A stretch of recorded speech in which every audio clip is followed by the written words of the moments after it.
You go.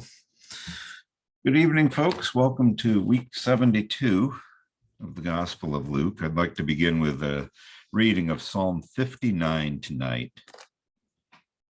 Psalm 59.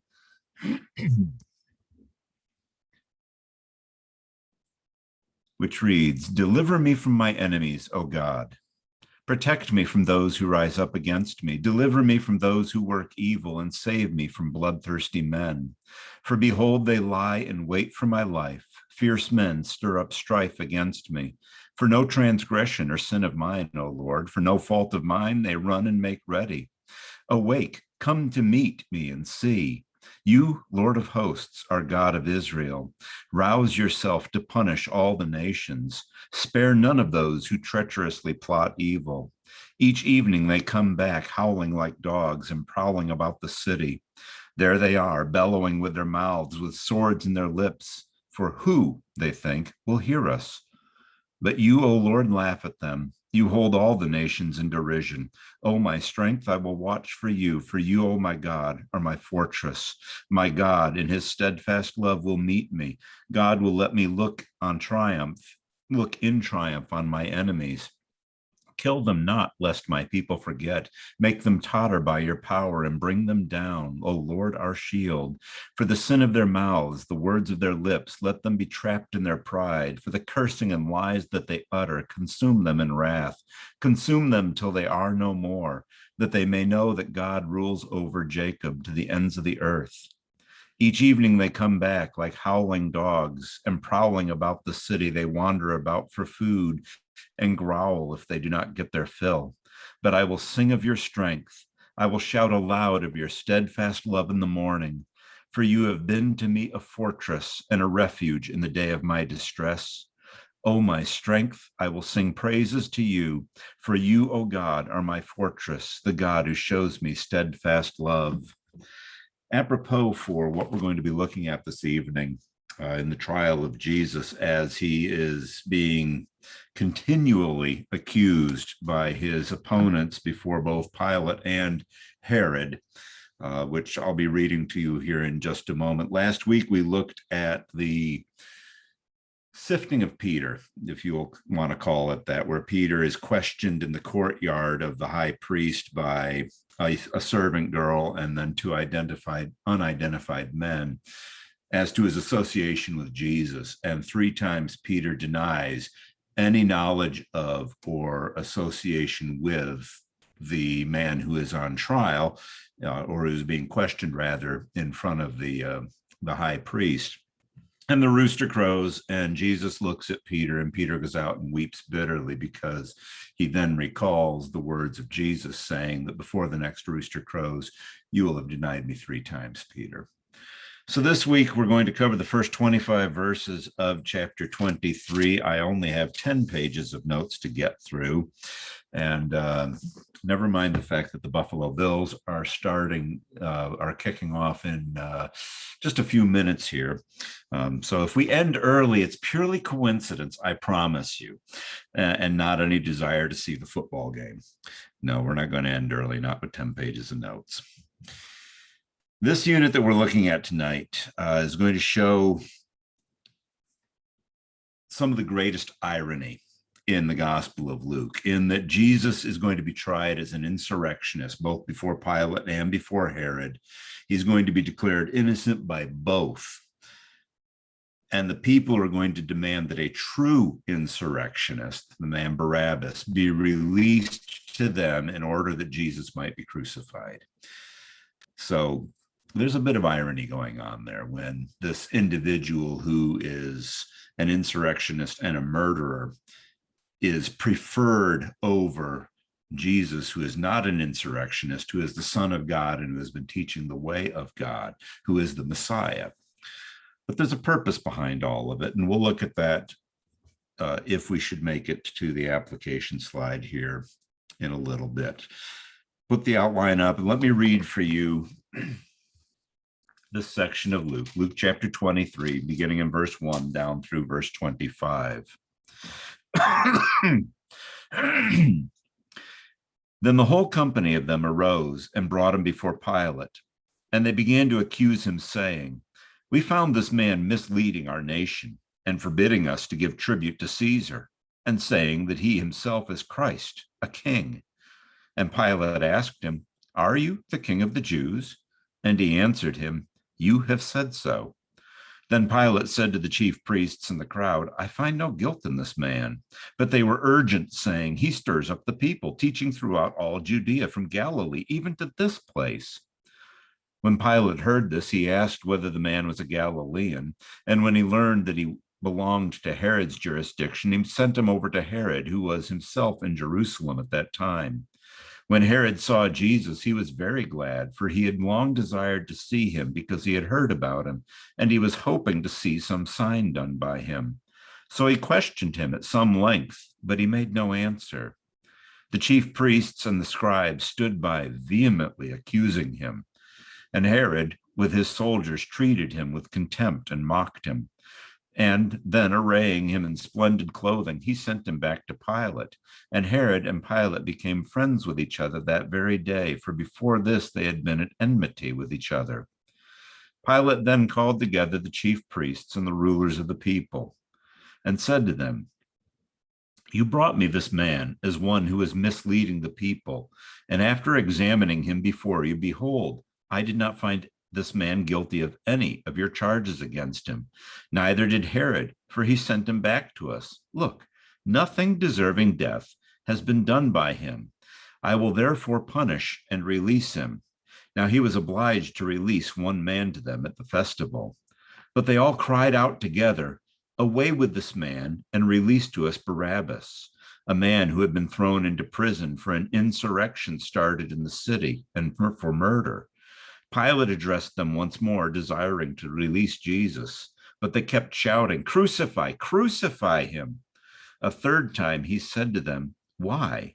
What evil has he done? I have found in him no guilt deserving death. I will therefore punish and release him." But they were urgent, demanding with loud cries that he should be crucified, and their voices prevailed. So Pilate decided that their demand should be granted. He released the man who had been thrown into prison for insurrection and murder, for whom they asked, but he delivered Jesus over to their will. Yes, I read verse 17 in there, and we'll address why it's not there in most of your Bibles, or you'll have it there in a footnote when we get to verse 17. First, though, we need to look at Pontius Pilate. Pilate dominates this section as the one before whom Jesus is brought. He is the prefect, is the official Roman title that he's given. He is the prefect over the region of Judea, mostly Galilee and Jerusalem. He is number 5 in line of the Roman governors who have been appointed over this region, and he served for 11 years, as did his predecessor Valerius, which tells me that Pilate was not an incompetent ruler. All of the others had much shorter terms, and all of them, to a man, had the same thing in common, and that's it, that they had difficulty dealing with the Jews because the Jews had special privilege, namely that they could have a temple set up to the Lord their God that did not have the standard of Caesar anywhere in it. There's no worship of Caesar anywhere within the bounds of the holy city, Jerusalem. And so that was something that set the Jews aside as being different from the rest of the nations, the rest of the cities that the Romans were ruling over. But Pilate was perhaps the most contemptuous of the Jews, especially their religion and their customs and the favor, the privileges that they were accorded by the Roman Empire. And it was that contempt for them as a nation that eventually led to him being removed from his post as governor, because Philo, a Jewish philosopher, called him inflexible, stubborn, and cruel. Josephus writes of several atrocities, not the one mentioned in Luke 13, verse 1, though, which is kind of interesting. But he records several atrocities that Pilate had inflicted on the Jews, including murdering several of them within the temple courtyards, that earned him a stern rebuke from Tiberius Caesar, to the point that Pilate is almost on probation, if you will. He's come right to the edge of what the Roman imperial throne will tolerate in running roughshod over the people that he's ruler over. He's charged with keeping the peace, and doing it with a strong hand is really not the way Rome. I want to say it's not the way Rome operates. It is the way Rome operates. Understand that. The Pax Romana, the Roman peace, the peace of Rome, was a very real thing. You kept the peace of Rome because if you didn't keep the peace of Rome, they came in and kept it for you, and made you peaceful. But Pilate went to an extreme with it. The New Testament, and this is the next slide that we'll be looking at. The New Testament gives a fairly sympathetic view of Pilate. Luke especially, because Luke emphasizes 3 times, Luke emphasizes Pilate's desire to release Jesus. And this is the chief of Pilate's 3 duties. He's the supervisor over judiciary functions. He is the one who hears cases. He hears cases against the Roman citizens, which are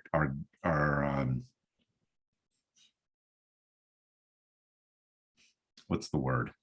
The due process for that it follows a very specific order. If you're not a Roman citizen, and Jesus is not a Roman citizen, then Pilate can make up the rules as he goes. He has a free hand. He has authority to release Jesus on a whim, and no one can say anything about it. And because he commands the troops in Palestine, he has the force of Rome behind him to enforce the decision that he makes, whether to condemn or release Jesus. He has that power. And finally, he has the administration of financial affairs, and that got him into a little bit of trouble with the high priest and with the Jerusalem authorities at one time, because he went in to the temple and he took the money out of the temple treasury and used that to fund the construction of an aqueduct that brought fresh water into Jerusalem. The people benefited from it. It was, it was a public works thing that was to their good.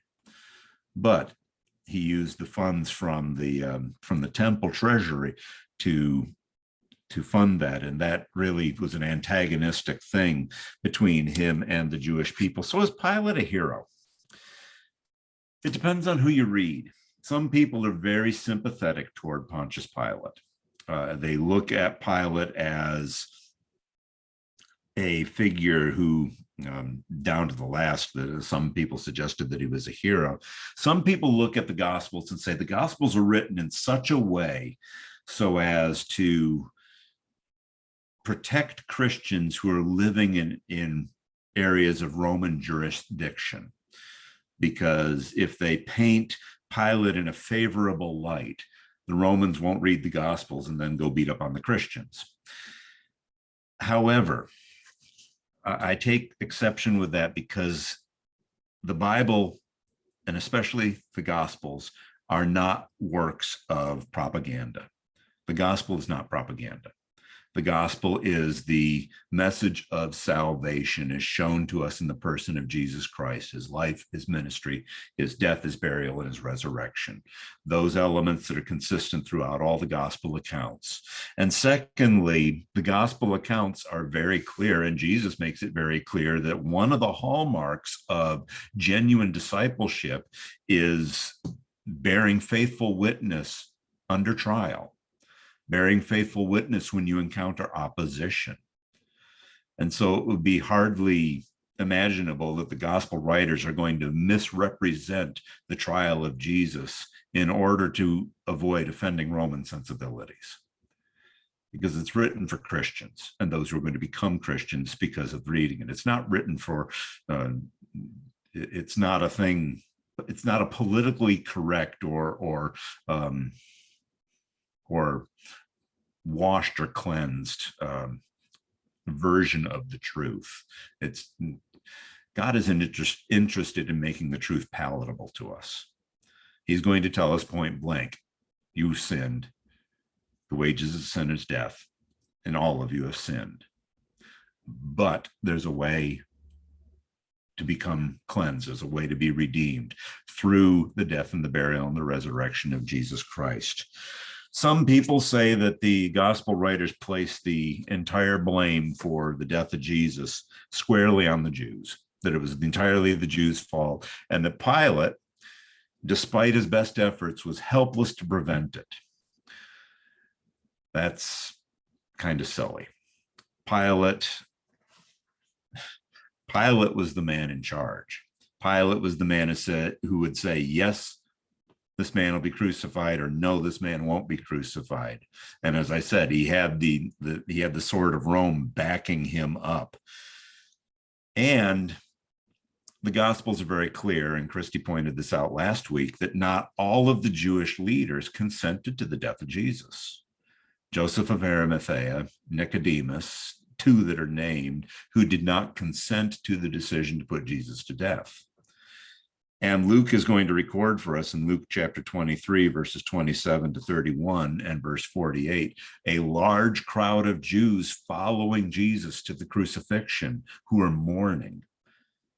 And when he dies, those who are standing there bearing witness go home beating their breasts because they're in mourning.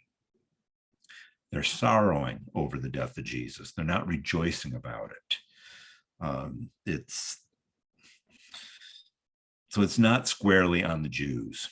In fact, in this last suggestion that Pilate was a hero, if you look at John chapter 19, Pilate makes a statement to Jesus. In verse 10, Pilate said to him, "You will not speak to me? Do you not know that I have authority to release you and authority to crucify you?" So here he's telling him, this is what I have. I have this in my hand. I can do this. And Jesus says to him, "You would have no authority over me at all unless it were given to you from above. Therefore, he who delivered me over to you has the greater sin," which is not absolving Pilate. Not absolving Pilate at all. He's no hero. The book of Acts is going to tell us that it was Pilate who delivered him up to be, or who handed him over to be crucified. Pilate is going to be held culpable for the death of Jesus. Yes, the Jews instigated.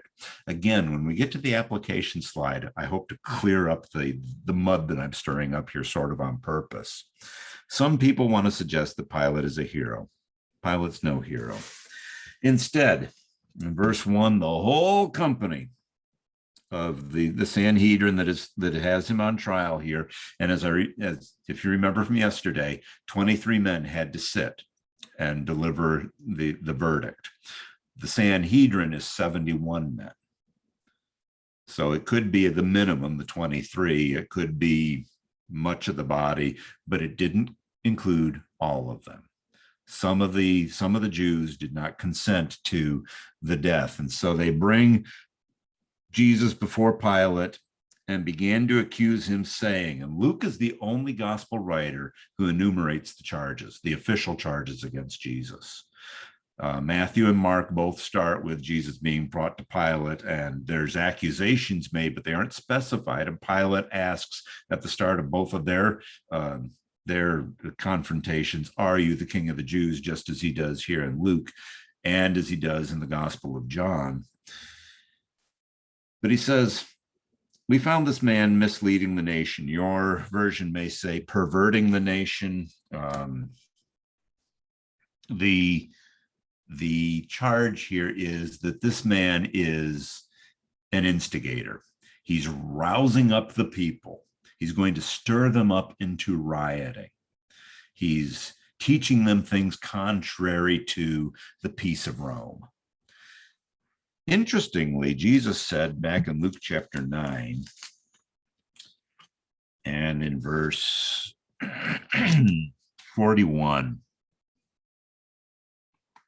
"O twisted and faithless generation, how long am I to be with you and bear with you?" Jesus says the nation's already twisted. The nation's already corrupt. The nation is already perverted. And instead, Jesus is the one who is preaching the true way to God. He's not an insurrectionist. He's not stirring the people up to rebel against Rome. Instead, he's not leading them to Rome. He's not leading them to the imperial throne to overthrow it. Instead, he's leading them to the throne of God, because that's where people have their true dealing. Who's the preacher down in Richland Hills in Texas?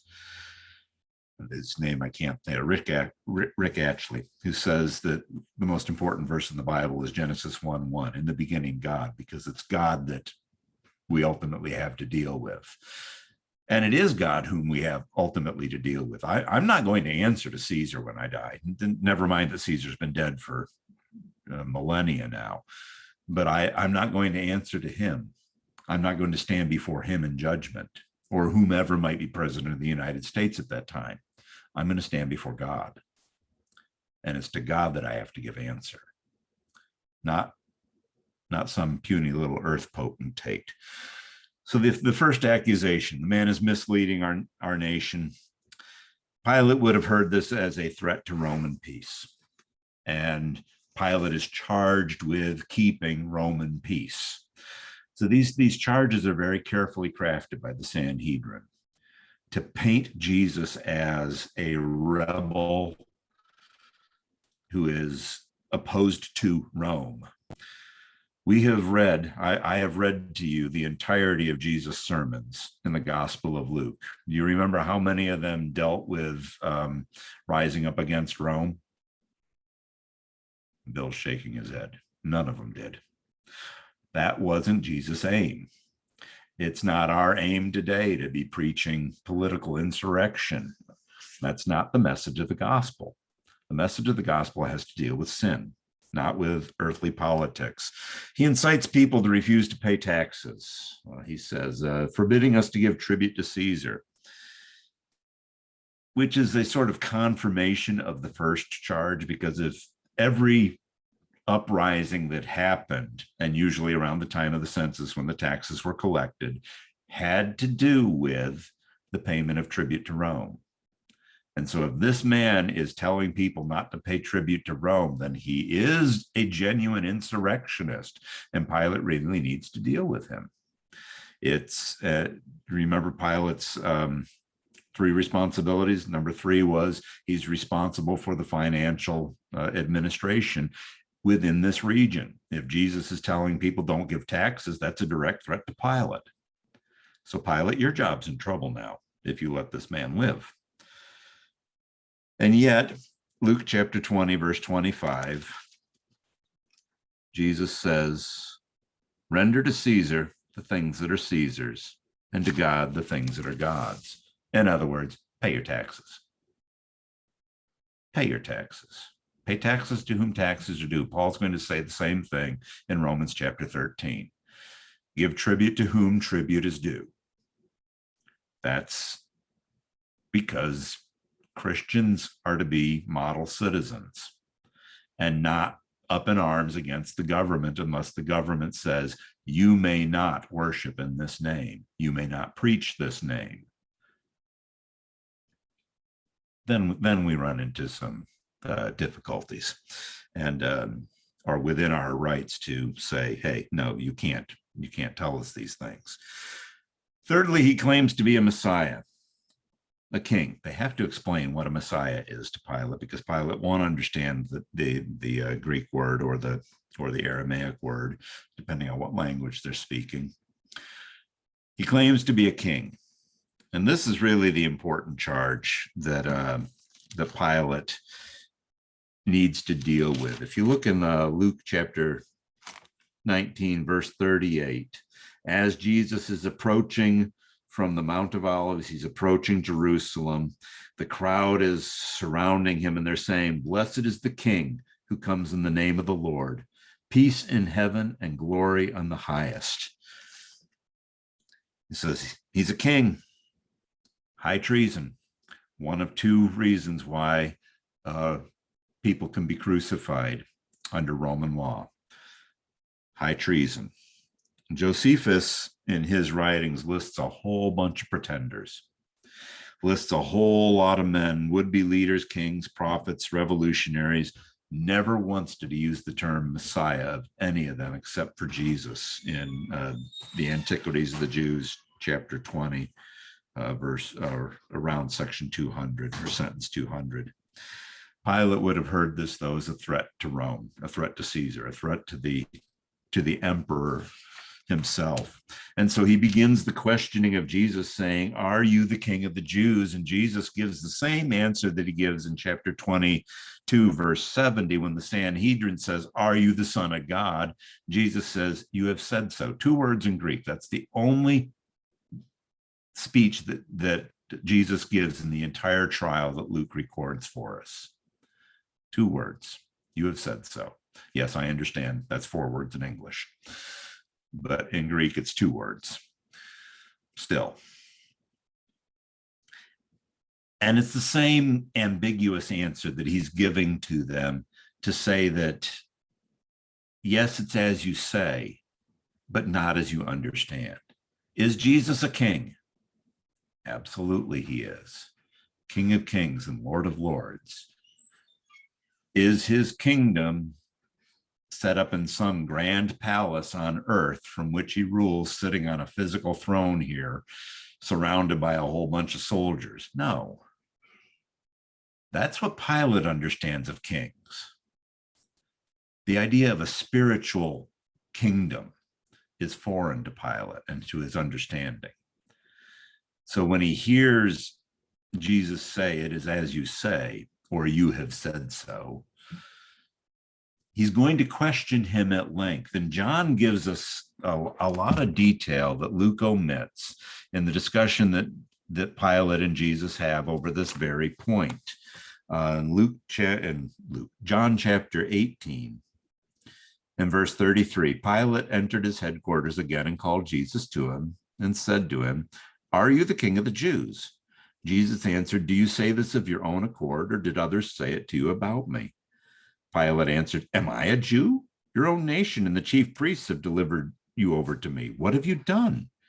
Jesus answered, "My kingdom is not of this world. If my kingdom were of this world, my servants would have been fighting, that I might not be delivered over to the Jews. But my kingdom is not from the world." Then Pilate said to him, "So you are a king?"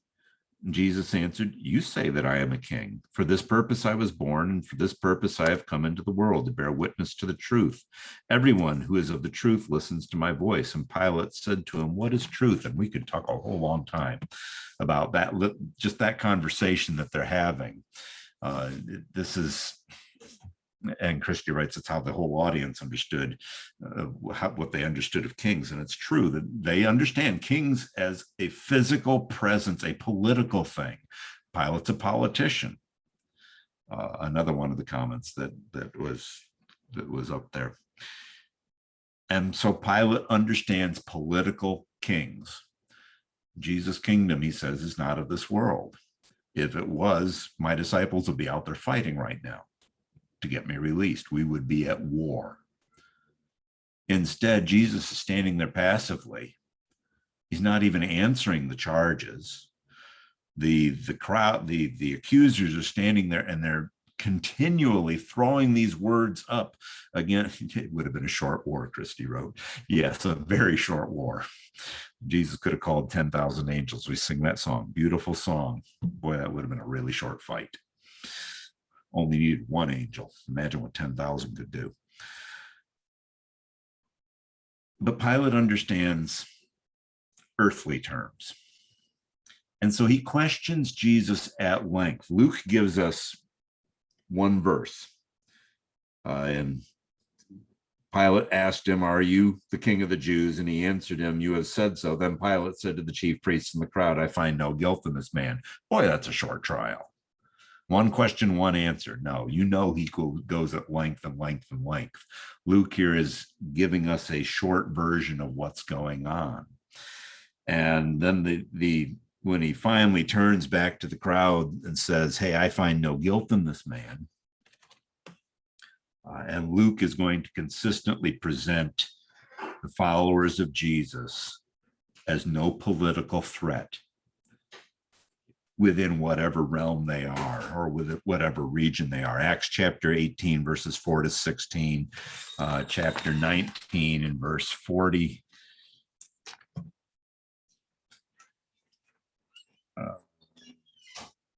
Now, let me read 18, verses in 18, 14 to 16.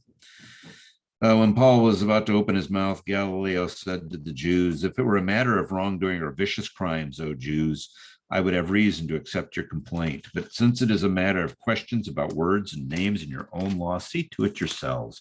I refuse to be a judge over these things."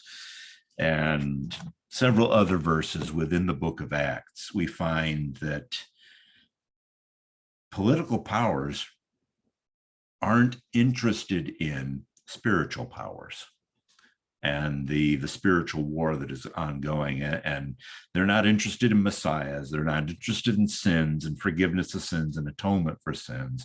Religious movements are not generally a threat against them, and especially Christianity, because Christianity, people who are Christians aren't seeking kingship.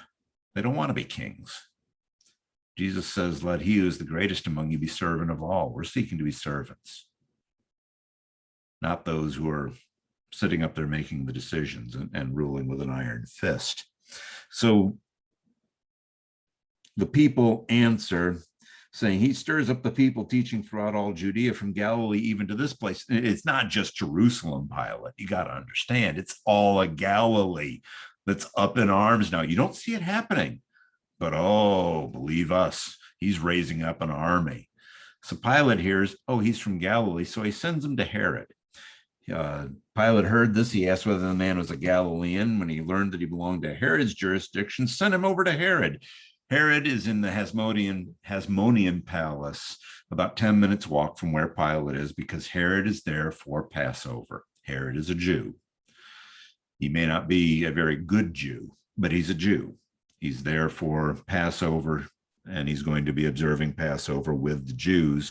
And so Pilate achieves two things by sending Jesus over to Herod. Number one, gets him out of his own hair. It says, not my problem anymore. So he's sending Jesus to the highest authority, the highest Jewish authority. Again, Pilate's understanding, king outranks high priest,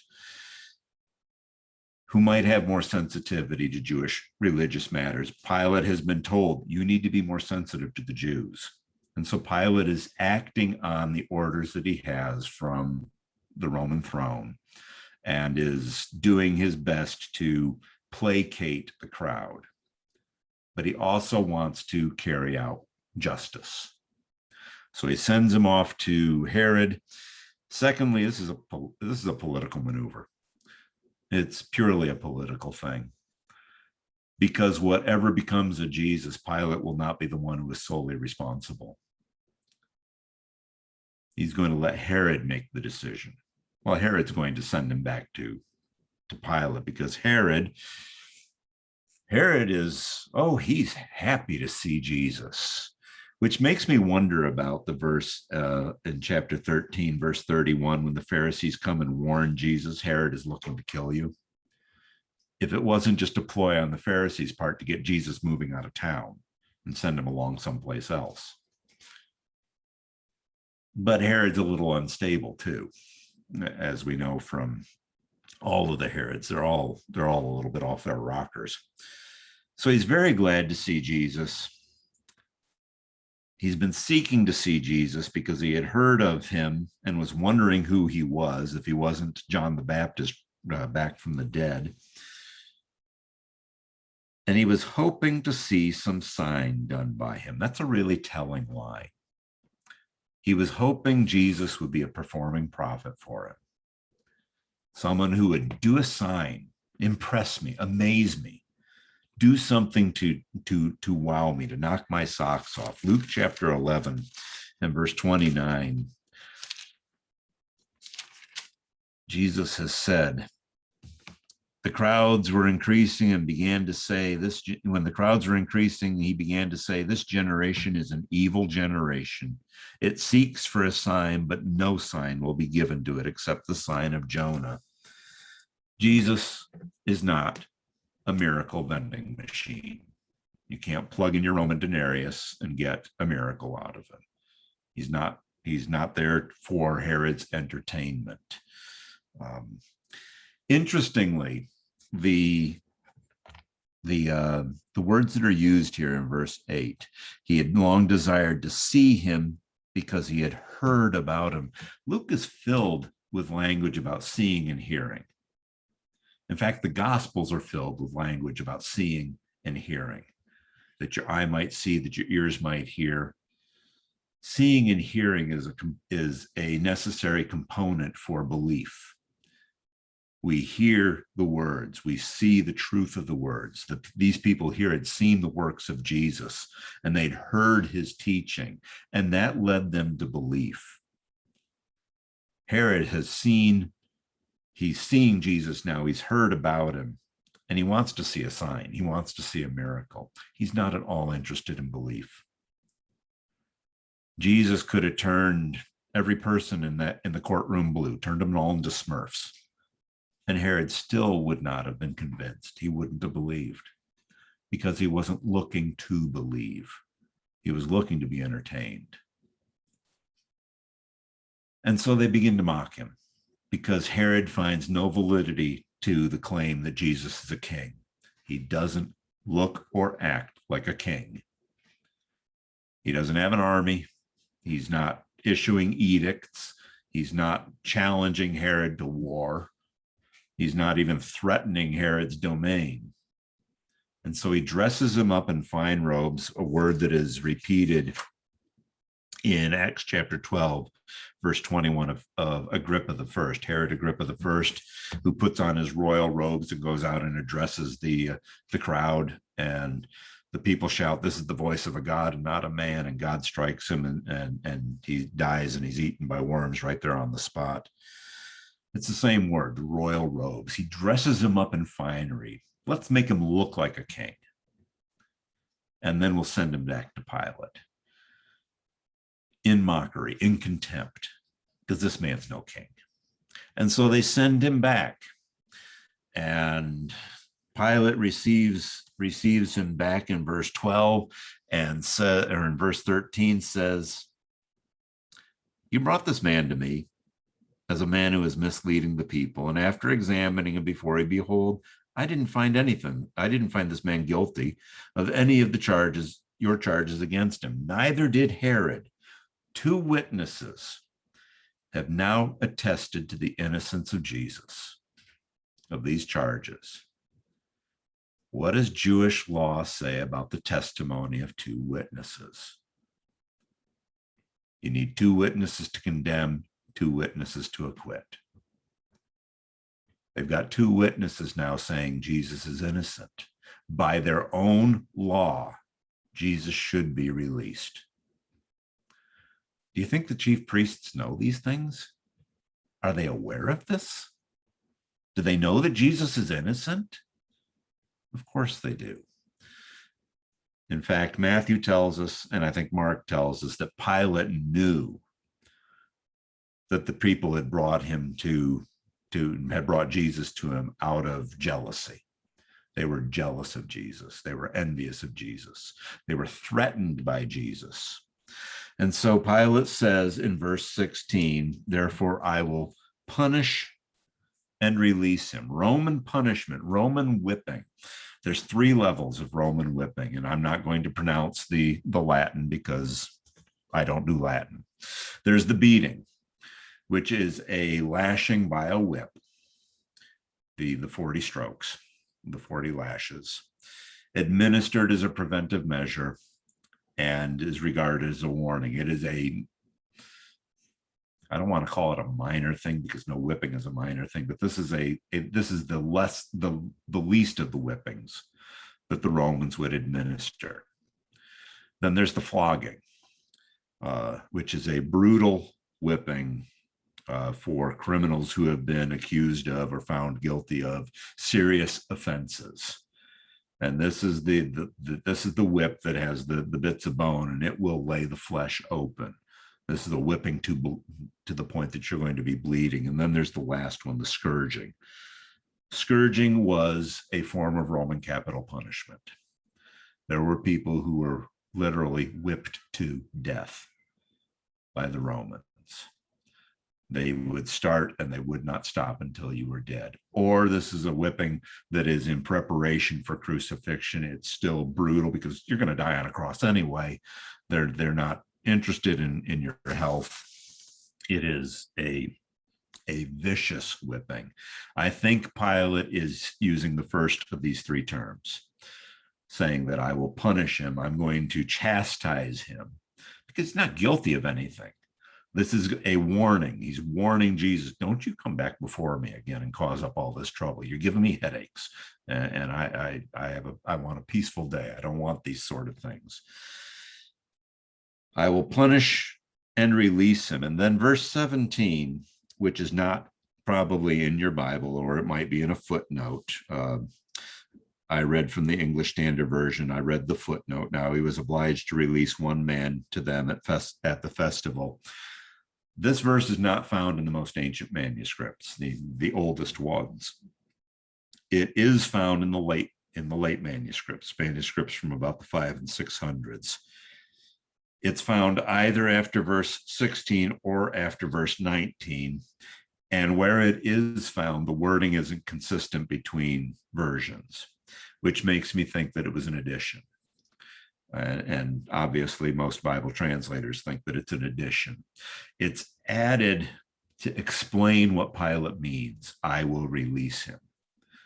Because Matthew and Mark both mention and explain that it was the custom of Pilate. It was the custom of Pilate to release one man from prison on the festival day. And so he says, I'm going to punish him, and then he's the man I'm going to release, because it's his custom to release him on the festival day. And the crowd says, no. The crowd says, away with this man and release to us Barabbas. I find that so interesting.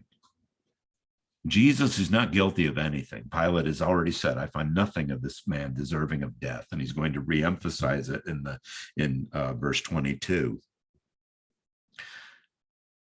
They say, give us Barabbas, who is an insurrection, the very charge that they have brought against Jesus. This man is an insurrectionist. There's no doubt about his guilt. There's no doubt about the crimes that he has been accused of and found guilty of.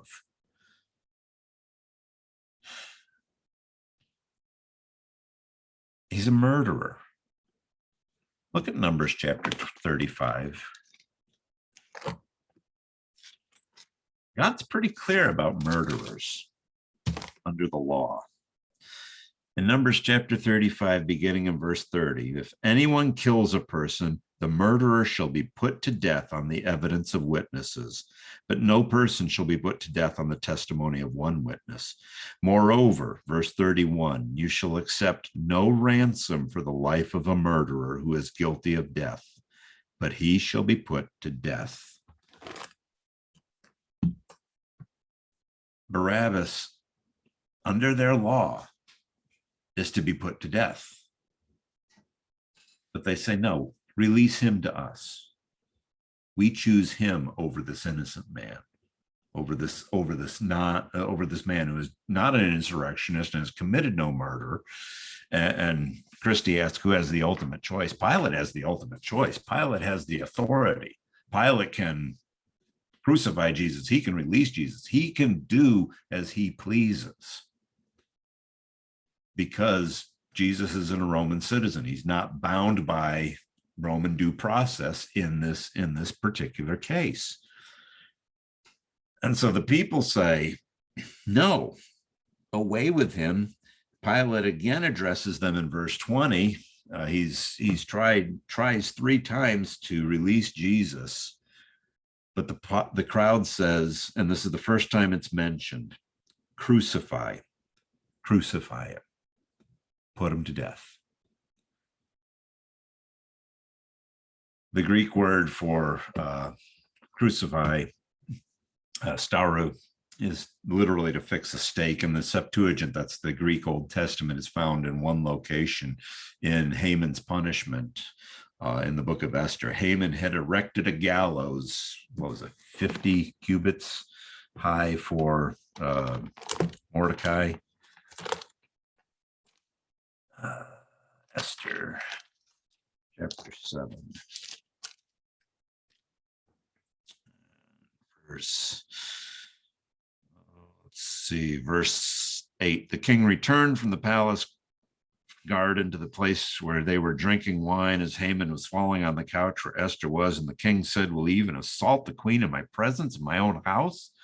As the words left the mouth of the king, they covered Haman's face. And Harbona, one of the eunuchs in attendance on the king, said, moreover, the gallows that Haman has prepared for Mordecai, whose words saved the king's life, is standing at Haman's house, 50 cubits high. And the king said, hang him on that. So they hanged Haman on the gallows that he prepared for Mordecai. Most likely, because this is Persian, this is Persia, and this is a Persian form of execution, that's a stake, a spike upon which he's impaled, because that's the literal meaning of the term. Acts chapter 5, verse 30 alludes to Deuteronomy 21:23 that says that after a person who has been stoned to death for a capital offense, they hang the body on a tree. A lot of Roman writers, a lot of Jewish writers write about death by crucifixion. The accused is, there's 4 steps in it. The accused carries his crossbeam to the point of execution. The condemned man is bound to the crossbeam, usually with ropes, less commonly with nails. Jesus was nailed to the crossbeam. Then they used forked beams, forked poles, and they lift the crossbeam up and affix it to the upright post, which is permanently in place. It's high enough so that the man is hanging there. His feet can't get any purchase for him to breathe, because as you're hanging there, you have to push up with your legs to be able to breathe. And so sometimes they will nail the feet to the upright post through the plantar nerve. And so it's an excruciating, horrible way to die. And the 4th element of crucifixion is that a placard will be hung around the accused's neck, publicly proclaiming his crime, the crime for which he is dying. Crucifixion was intended to be a messy, awful form of public execution as a deterrent. This is the punishment for rebelling against Rome, and nobody wanted that. It's described as a horrendous, brutal, and cruel death. The article from the Journal of the American Medical Association details the physical effects of crucifixion on a human body, and it's just ghastly. It's horrifying to think what Jesus went through for us. And this is what the people want for Jesus. This is what they demand: not stoning, not beheading, but the most brutal death that they can imagine. And so Pilate says, why? Why? What evil has he done? I have found no guilt in him. Pilate twice emphasizes the fact that Jesus is innocent. And the Old Testament tells us that the suffering servant in Isaiah chapter 53 is going to be guilty of no transgression. And yet it's going to be by his stripes that we're healed, by his wounds we're cleansed from our sin. Christie writes, my understanding, the most painful execution of all time. Yes, the Romans had perfected it. Um, if you're interested, Christy, in reading the article, I can email you a copy. It's very technical. She's shaking her head. No, it's very technical, but boy, it spells out in no uncertain terms the pain.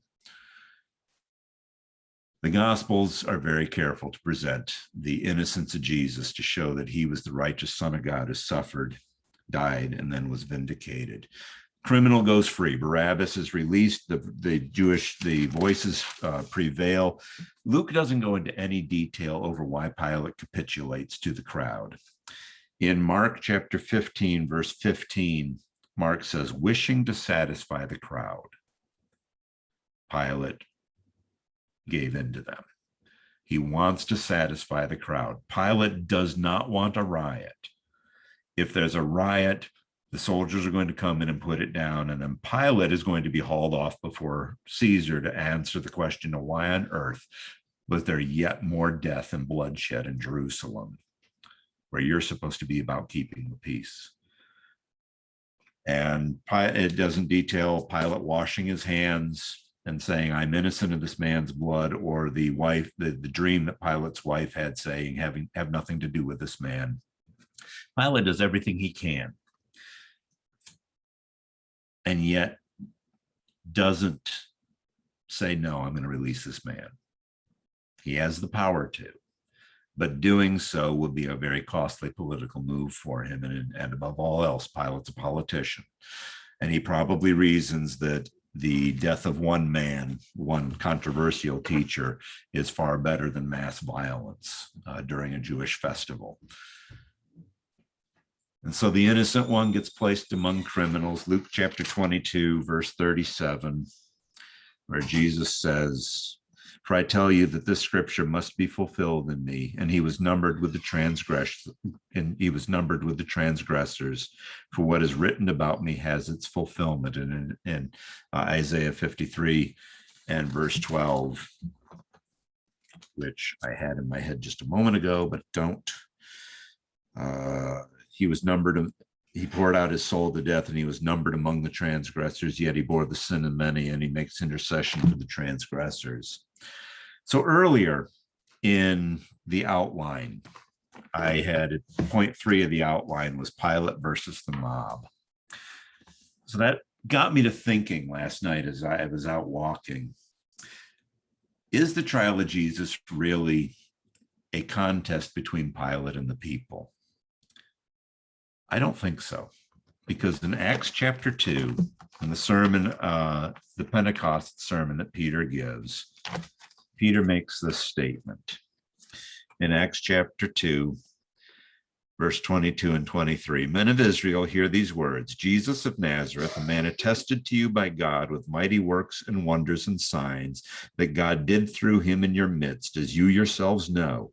This Jesus, delivered up according to the definite plan and foreknowledge of God, you crucified and killed by the hands of lawless men. This is my opinion here. It was neither Jewish injustice nor Roman justice that dictated the events of that day. It was the outworking of the will of God. Francois Bovan, who is one of the commentators I use for Luke, made a statement, not in his commentary on Luke, but in another study on Luke, that it was the will of God to let the will of Satan triumph in that moment, because it served God's plan to have Jesus go to the cross. And it goes back to what he says in Isaiah chapter 52, verse 13, where the writer says, see that my servant will prosper, see that he will be successful.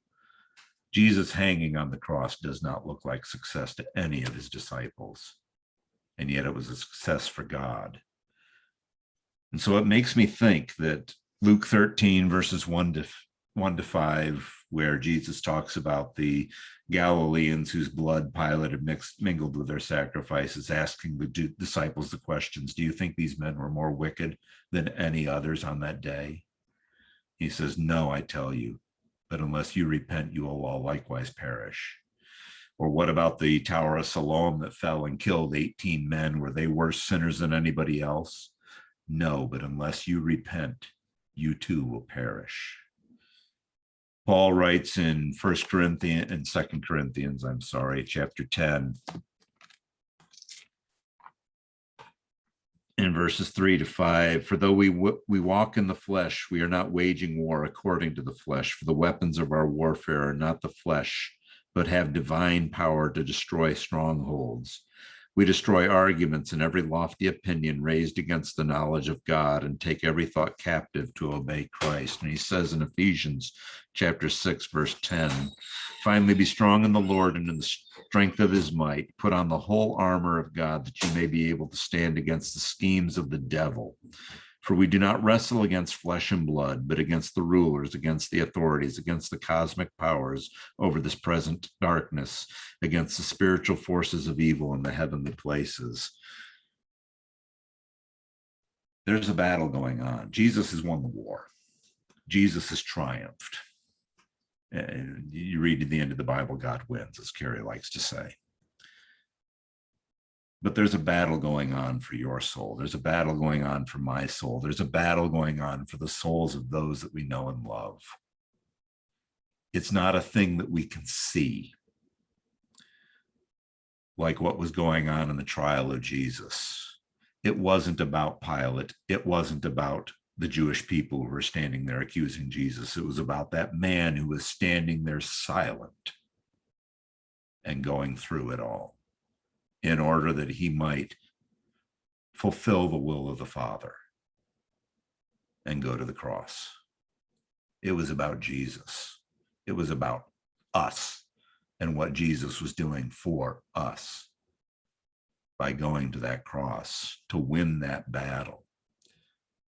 And sometimes I think the things that happen to us, I mean, how many of you have ever said, well, it's not fair when something has happened to you? Okay, I know I'm not the only one. What happened to Jesus wasn't fair either, but it served a much greater purpose. Perhaps the things that are happening to me serve a greater purpose too, something that I can't see. Maybe it's part of the battle for my soul. Because, and I want to go back to a question that Christy asked in the chat. She asked the question, who has the ultimate choice? When it comes down to the battle for your soul, you do.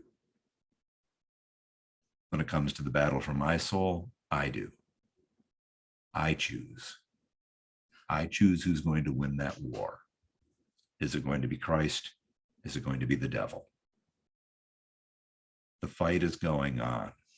And so I think what Jesus says in Gethsemane, and this is the third class in a row I've used this verse, I'll eventually get past it. I keep coming back to it though. Pray that you may not come into temptation.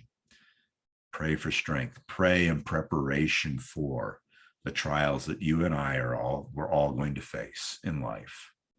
If you think you're not going to encounter any trials, you're deluding yourself. And you'll be like Peter, who said, I'm ready, Lord, and turned out not to be.